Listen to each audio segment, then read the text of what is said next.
Hello, everyone. Welcome back to Body Basics. And I'm here with Dr. Jamie, and I'm also Kendall Getz.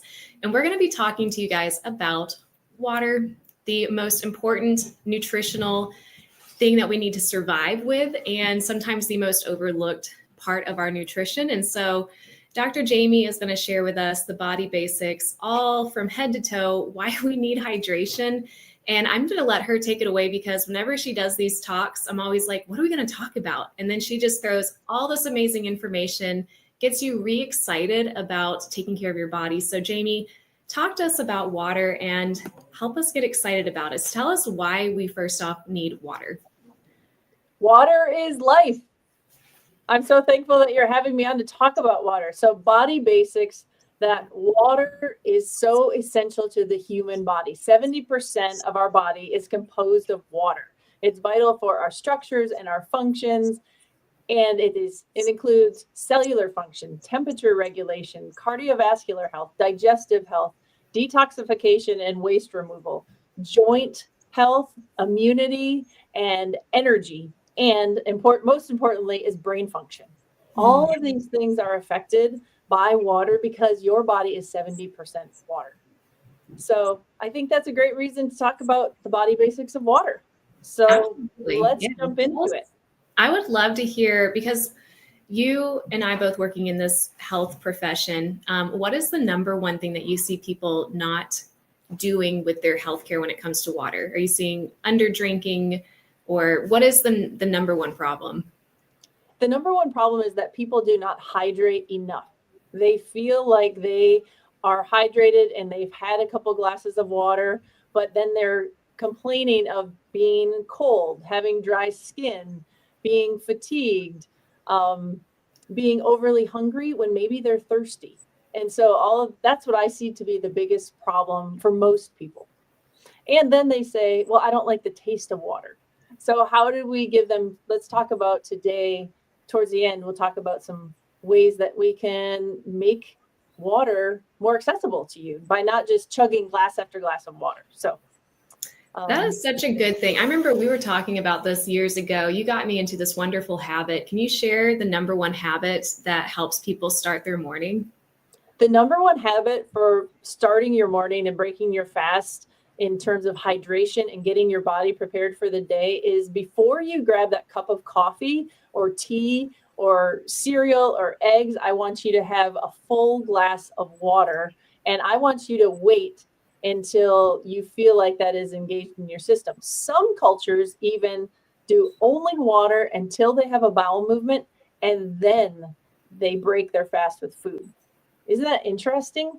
That is so opposite, because here in the United States, it is coffee driven. Like we have Starbucks, Dunkin' Donuts, the world runs on Dunkin'. And so just to readjust so that we are drinking water right away, I know for me that has made a huge impact. My brain is now trained. I literally wake up and it seems wrong. It's backwards. If I drink coffee first, I actually find that I have poor digestion, poor bowel movements.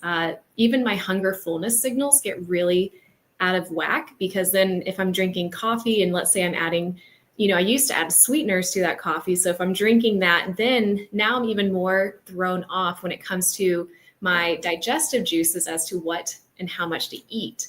This really, is there anything else that you do with your morning routine with water that just helps start your day?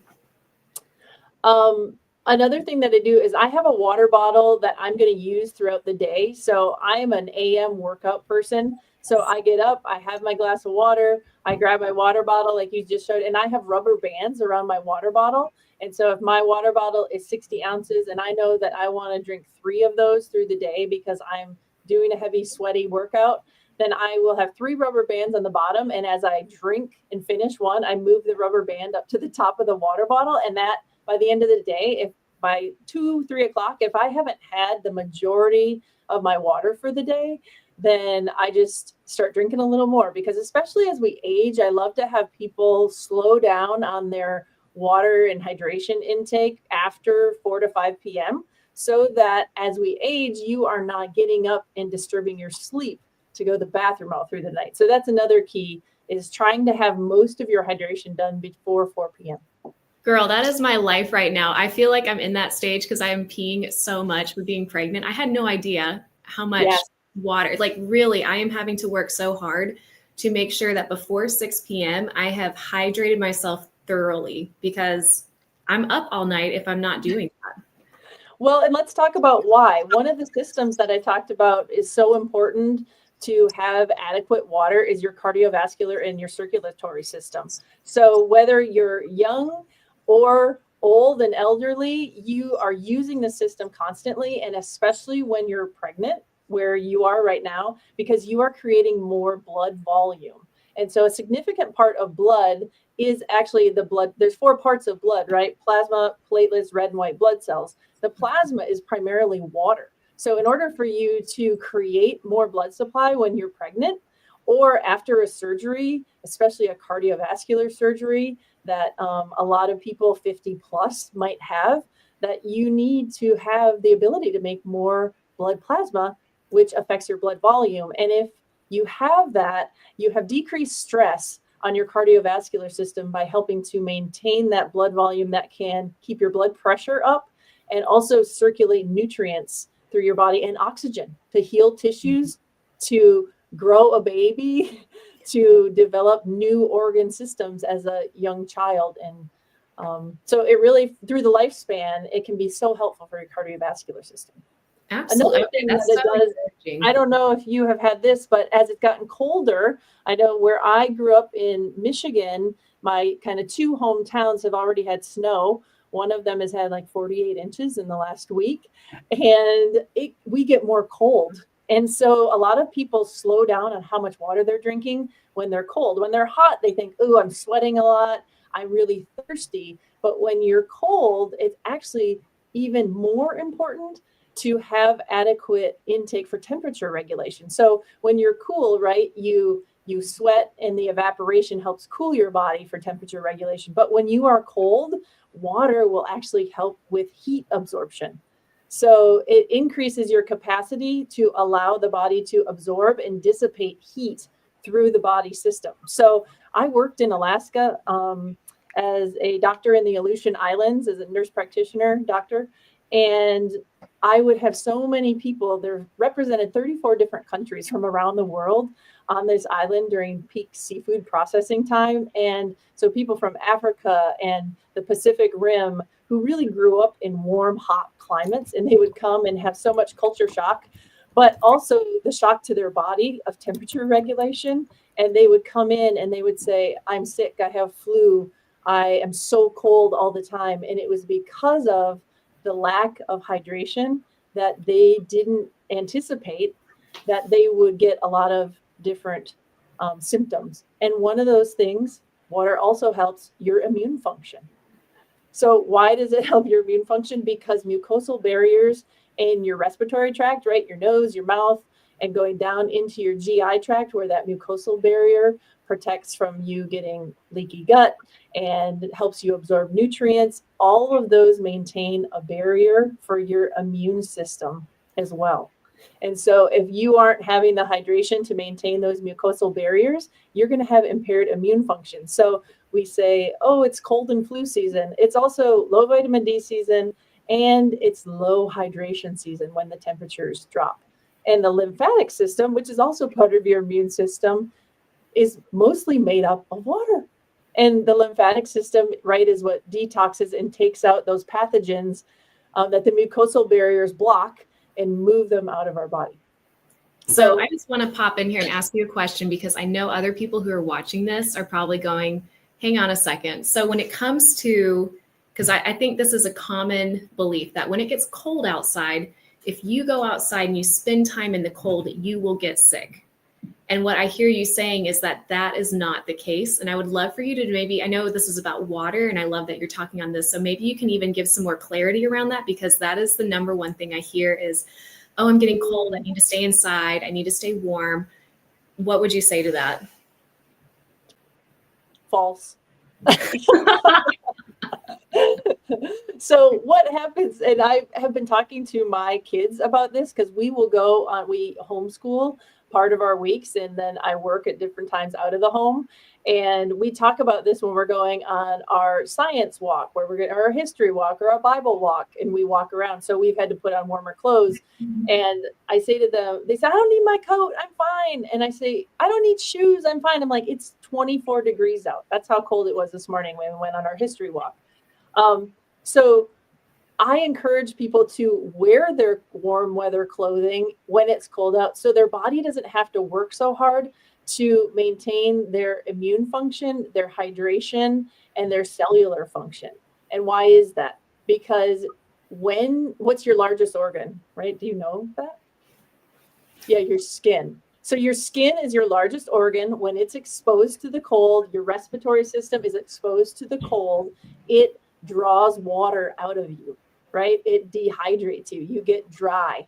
And so with that dryness, pulling water away from the respiratory system, which ultimately takes it away from the immune system and from your skin, which is your greatest barrier against any cold, bacteria, virus, pathogen, you need that hydration to recalibrate your system and so that it isn't straining to fight off pathogens. Wow. So Yes, no, I a love cold this. does not lead to sickness.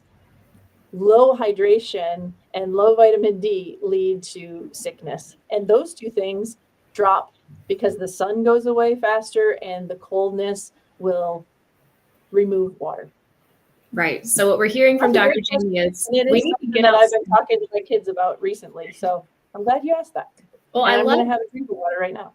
I know I'm having my water right here too. The reason I love that question is because I've heard other countries, like let's say England, moms with babies will take their children out into the cold specifically, or in Germany, different countries, to expose them to the cold to help them have a strong immune system. Where a lot of times we do the opposite here, where we have a false narrative around, or just a false understanding, not complete full circle picture of what does it really take to get a cold and how do we prevent it. I also would love for us to talk about, we have done something in the years past, how to help get in more hydration. And we've talked a lot about how there's so many other drinks available right now that detox or that take away the actual, that reduce our overall water intake. And so would you talk to us about mocktails? Absolutely. Next week, I'm going to just do one mocktail a day so that you can see another fun way to get hydration into your day, because hydration isn't really just about taking your cups of water and slamming cups of water all day. You can get it through your food, which I want you to talk about in a minute, but you can get it through other beverages. And when the beverages aren't caffeinated, the caffeine can have a drying effect on your body, but you will get hydration from those. So one of the things that I love the most is this Juice Plus product called Luminate. This is an amazing addition to your water. So I actually only use about half of one of these in a 12-ounce glass of water, but this has lion's mane, ashwagandha, rhodiola. It has a collection of cordyceps, which are mushrooms. So this is for cognitive engagement and function, and as well as energy. It also has the coffee berry, so it isn't dehydrating like the coffee that is dried and roasted. And so it has it doesn't have that jittery effect that caffeine would have. So that is one thing. And I have made mocktails with this. Have you made mocktails with this? That's one of my favorite ways to do it, because it just adds such a flavor punch. And then the mushrooms and the sage, all the herbs, it really is, it's so easy to make a mocktail. Yeah, it's body and brain balancing. Plus, you can use it for hydration. I also recommend that people keep these around all the time. Just slice them up, put them in your water every day. This is another thing that my girls love too. This is True Lemon. They make them in a couple different flavors. This does have a little bit of natural cane sugar, and it also has a little bit of the stevia extract, but it doesn't have the other sugar or alcohols mixed with it. And so this is a good alternative. I know that some people they come to the gym or they go to an event and they have those other products that have sucralose or aspartame in them. And so this is one that doesn't have those. And I think it's really good to add into all these other options. And then we're going to talk about mocktails next week. So on my Instagram page, and I know you have a lot of them, we'll just have some fun making ways to not just have water. Because I do have a lot of people telling me, I don't even like the taste of water. Mm, It floors hear me, first of all, because I don't understand that. But I understand that it's the reality for a lot of people. So let's yes. talk about next week all different ways that you can do this, especially through the holiday season. And I want to bring up, since I brought up Luminate, one of the biggest things for me as a geriatrician is brain function. Brain function is the number one worry for aging people in America. And so when you think of hydration, remember that just a mild amount of dehydration can actually lead to impaired concentration. It can lead to impaired and decreased mood, impaired memory. And one of the reasons why is because your brain is bathed and soaked and kind of in a CSF, cerebral spinal fluid, and it's floating there. And so if that is drying out, then the functions and the energy production and the neuronal firing and the neural pathways that are needed for the whole rest of your body to function are impaired. It also can cause you to have UTIs, which a mild UTI in an aging person can throw off everything cognitively. So many times I hear family members saying, oh, their dementia or their Alzheimer's is getting worse. It's getting worse because they're low on hydration and they have a urinary tract infection, or their kidneys are not doing the essential removal of toxins and waste. And it's just causing disruption in the whole body system. So if you are one that doesn't like water, or you're worried about getting up regularly to have to use the bathroom, try to get your water in before 4 p.m. Try to use some of these little tips and tricks and maybe mini mocktails to get hydration. And tell us, Kendall, because I know that you talk about this a lot in your foundational foods program.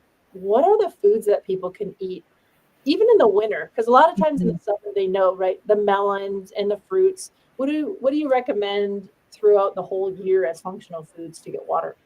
I would love to answer that. Before I jump in, though, we had a question from Oh yeah. Adrian, and she was asking, what else can I use for cognitive function if I can't eat mushrooms? Mm.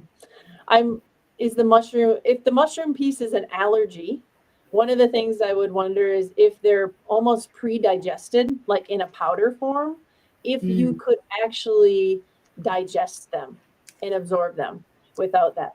But another option, one is making sure your hydration is on task.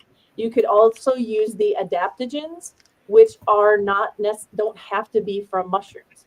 So the ashwagandha and the rhodiola, and those can come in powder form. They are not tasty. Juice Plus has really done an amazing job of making this taste delicious. yes. Um, but you can get them in a capsule format, and you could take them every day. And I would encourage you to consider transitioning and trying Juice Plus if you're not already doing that. They are whole food plant powders that are actually dehydrated, and they're in a capsule format to help all of your cellular function while you get more water. And Adrian, I think that could definitely help your cognitive function. We actually have multiple studies with the Juice Plus whole food capsules done in improving cognitive function in multiple areas of different testing that I do as a geriatric nurse practitioner, doctor of nursing practice with my patients. So Kendall's showing you the omegas right now. That's another great thing for cardiac and brain health. Many people who have ADD or ADHD and children who have behavioral problems, when they are on a high dose omega with hydration, that behavior helps as well. So she said that was very helpful, especially with learning about the omegas. I think that is one of my favorite brain foods that I could possibly eat. We also got another comment where she said, mushrooms have caused an issue in my gut that create a fungal overgrowth and makes my face break out. Red flaking, burning, cracking. Okay, so Really helpful to know. yeah, that might be something you want to avoid until your gut has healed more. And the Juice Plus has a lot of benefits for healing the gut lining, healing the mucosa, and that could be a bridge for you to gain more energy. And we can talk more about that either with myself or with Kindle on Messenger. I would love to talk to you about that. And the thing too, I've noticed with Juice Plus is that some people need to give it a longer time span. So just like drinking water, maybe somebody will start drinking water for a week, maybe a month, but then if we don't continue this habit, then we don't see the long-term impacts of using or applying an actual habit to see what could it do a year from now. And even with your question that you had earlier, Jamie, about other hydrating foods. Yes. So one of my favorite things is talking about how to bring in more water-based foods. And so whole food, plant-based eating is majority of what I like to coach and teach people to eat, because the foods are very voluptuous. They're filled with hydration. And I showed this image before in the past where we can see that we have, let me get that comment down. So we see here on this picture that you have 400 calories of oil, which has no liquid of water in it. It's just an actual extracted concentrated oil from an olive. And then you see 400 calories of meat. Most meat does not have tons of hydration, but it still has some when you cook it. But then when you take vegetables or even potatoes, you'll see that the amount of hydration, if you boiled them into a soup, there would be so much volume and so much liquid that would come out of it that you would just be filled up. So like if you want to know some other foods other than like melons or cucumbers, because that's very summertime foods, the foods that I love to fill up on during the wintertime is citrus, pomegranates, pears, apples. This is a wonderful time to even make ciders. Like if you're somebody who wants a warmer drink, you can juice apples. Don't have to add any sugar to them and just drink them as they are. I also love having soups and stews. I'm a huge fan of a really hearty soup this time of year, especially a vegetable soup filled with beans, lentils, tomato soups, and even doing a lot of potato soups. Those are some of my favorite options. Oh, they're so good. Yeah. I'm so glad to hear you talk about winter foods, because I know you have a tower garden, I have a tower garden. And so those watery summer foods, I'm not growing them as much. So do you feel like people can get water from their greens as well as they might be growing a winter garden? That's such a good one. Absolutely. I don't know if people are still using smoothies at all during this time, but I occasionally, I don't like it first thing in the morning. It's too chilly, but maybe later on in the day, if I've worked out or around 2 o'clock or 3 o'clock where I don't want to make a full meal, I will get a handful of my greens from my tower. I actually just set mine up inside for indoor gardening because the cold has finally hit and it's killing all of the greens outside. But I've set it up inside so that I can make sure I can continually get greens, which are loaded with all of these amazing nutrients that we need to eat, and they are very hydrating. So I love that. I just brought my tower garden inside and I replanted it. So I'm actually going to post on Instagram how it looks just in a week. My mom was visiting and she helped me do it last week. And before she left on Tuesday, she went downstairs and she said, I just had to go see the tower garden. She's like, I can't believe how much it's grown in a week. So just another way to get hydration and food into you. And I'm just going to tell you, people always ask me, how much water should I drink? So the normal that people say is, oh, you drink 8 cups a day. But if you think about the volume of food that you're going to get, and that poignant picture you showed us, I love that picture. I actually picture that in my mind when I'm going to the fridge and I'm going to get something to eat. And I think, wait a minute, if I put any oil or like meat protein without vegetables, my stomach isn't really going to be full and satiated for a long time. But if you're thinking of those hydrating foods, the beverages that you drink that are not caffeinated, and the water you take in, men should get an average of 16 ounces or 16 cups of water per day, and women should get 12 cups of water per day amongst all those things. And so if you are also working out and sweating a lot, you may need more of that. So that is from the National Academies of Science and Engineering and Medicine. That is their recommendation. And so I just want to encourage all of you to think about your hydration. And I want to show you one other thing. In the winter, my mom always did this. She had silver tea. So this is a cup that sits on a warmer on my desk. So if I'm cold, then I can have a little silver tea, and it's just warm water. That's silver tea. Silver tea, that's what she called it. So Right. it has nothing special, it's just warming up your water. You don't have to drink it cold for it to be nutritious and hydrating. This is such a great talk. I hope this has helped a lot of people to get excited and to stay hydrated, to realize that if you're cold, if you're getting sick, it's not that it's cold outside, but maybe you just need to drink more water. And then lastly, too, something that we like to talk about. So while we encourage you guys eating really water-rich foods, we also encourage taking in foods that don't have water in them, but they have the vital nutrients of fruits and vegetables in them. And this is one of my favorite all-time supplements to share because it is the most researched nutritional product in the world. And there is nothing else like this on the market. There is nothing else that has this much research or has this much information or even just the quality of fruits and vegetables that are in here. And so they have extracted the water from this, leaving you with the micronutrition of over 40 different varieties of plants. So every single day during wintertime, summertime, no matter what season or seasonal fruit and vegetable season, I am able to intake all of this. And it is an incredible prenatal. So for anyone who is looking at prenatal supplements, this is backed up. It is gold standard. And this is exactly what I want to feed my baby because it has the right nutrients in it, as well as the right omegas for producing baby brain health. So wanted to leave you guys with this information. Any last words, Jamie, before we go? Wake up in the morning, have a glass of water, take your Juice Plus, micronutrients, hydration right off the bat. And if you have questions and you have cardiovascular diseases or joint issues, message me because we can talk about that. There are some restrictions with water, and I want to make sure that you feel safe to move forward and hydrate to keep yourself cardiovascularly fit, immune system rocking and rolling, your digestion going, and just be healthy this winter.